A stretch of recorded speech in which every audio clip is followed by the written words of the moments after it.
بارانە بەخڕ و تەرزەکەی دوێنەی ڕانیە بێزەرروزیان نەبوو. هەڵەبجەش بووە خاوەنی دوو ئامێری شوشتنی گورچیرە. سڵاوتان لەبێت. ئەو کەسەی چەند ڕۆژێک لەمەوبەر هێرشی کرد بۆ سەر مزگەوت و تەکیەی شێخ محەممەد پیری خدری لە گەڕەکی کۆرانی نوێی هەولێر تێیدا چەند قورئان و کتێبێکی دراند و شوێنەکەی شێواند بوو لەلایەن ئاسایشی هەولێرەوە دەستگیر کرا. ئیشەکە هەر بەوەندەشەوە ناوەستێ و ئەوە تا ئەمڕۆ لەلایەن چەند ڕێکخرا و مامۆستایەکی ئاینی سکاڵایان لەسەر تۆمەتبارەکە تۆمار کرد. محەممەد سەباح سەرۆکی ڕێکخراوی دیدار و مامۆستای ئاینی بە 1964 ڕاگەیاند لەگەڵ چەند کەسایەتێکی ئاینی و کۆمەڵاتی سکاڵایان لەسەر تۆمەتبارەکە لە داواکاری گشتی تۆمار کردووە. وتیشی ئێمە وەک موسڵمانان بە خوێنبەرگری لە بیر و باوەڕمان و پیرۆزیەکانی خۆمان دەکەین، نەک هەر ئەوە بەڵکو لە پێکاتەکانی دیکەش پەیوەندیان پێوە کردوین و دەڵێن لەگەڵتانین.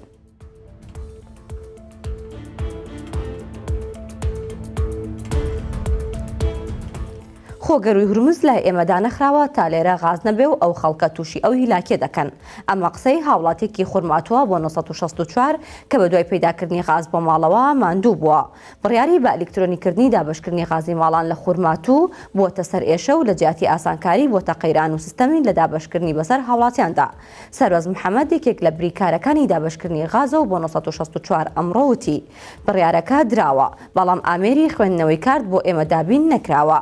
ئەمەش پرۆسەکەی پەک خستۆ و دەژڵێت بۆ بەدەستهێنانی ئامێرەکە دەبێت ڕێگایەکی دوور ببڕین و بچینە تکریت. ئەمەش کارێکی قورسە، بۆیە داواکارن ئیدارەی قەزاکە کێشەکەیان بۆ چارەسەر بکات و لە ناو خورمات و ئامێرەکەیان پێ بدەن. کێشێکی دیکەش لەم بابەتە هەیە و بەشێکی زۆری خێزانەکانی خورمات و هێشتا کارتی زیرەکیان دەرنەهێناوە. ئەمەش مەرجی وەرگرتنی غازە بە پێڕێنمایە نوێیەکان.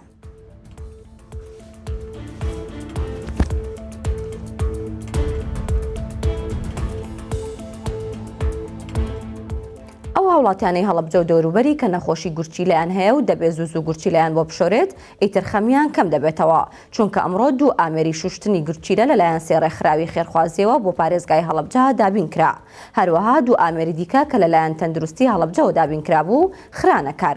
دکتۆر سەنگەر محەممەد جێگری بەڕێوەبەری گشتی تەندروستی هەڵەبجە بە 1964 وت لە پارێزگای هەڵەبجە 135 نەخۆشی گورچی لەیان هەیە کە لەو ژمارەیە 25 نەخۆشیان پێویستیان بە شوشتنەوەی گورچیلە هەیە. بە قسەی دکتۆر سەنگەر چارەسەری بنەڕەتی بۆ سنتەرەکە دادپێنانێتی لەلایەن وەزارەتی تەندروستی عێراقەوە، چونکە بۆ ناساندنە فەرمیە بەردەوام پشتگیری ئەو ئامێرانە دەکرێت و هەر چارەسەر و پێویستێک کە بێت بۆ سنتەرەکە بۆمان دابین دەکرێت.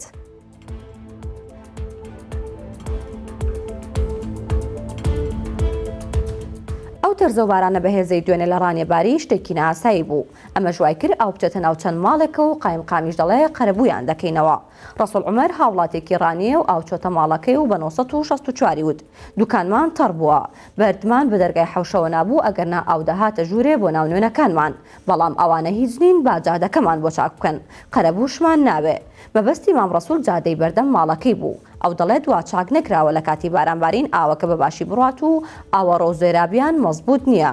چەند جارێک پارەی بۆ وەرگیراوە چاکی بکەن، بەڵام هەر وەک خۆی جێهێڵراوە. حوسێن مەحموود قایمقامی ڕانیە بە 1964 وت نزیکەی 30 ماڵ زیانیان بەرکەوتووە. زیانەکانیان تۆمار دەکەین و دواتر بە فۆرمێک دەدینە لایەنی پەیوەندیدار بۆ ئەوەی قەرەبوو بکرێنەوە.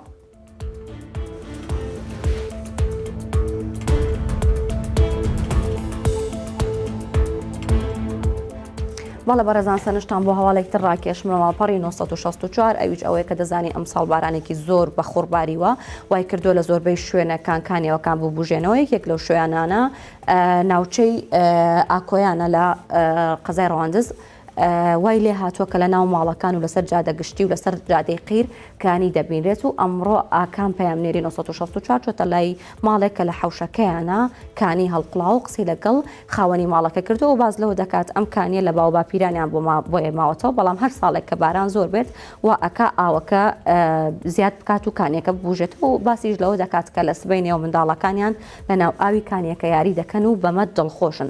هەر لە ئاکۆیان لە 5 شوێنی جیاواز سەر جادەی گشتی کانی هەڵقڵاو و ئاو دەبینێت کە بەسەر جادەکەیە دەڕوات و کەشناسی ڕەواندز باسی لەوە کردو بڵاوی کردوێتەوە کە 27 ساڵە بارانی بەم شێوەیە لەو ناوچەیە نەباریوە. هەواڵەکانم پێشکەشکردن هەر شاد بن.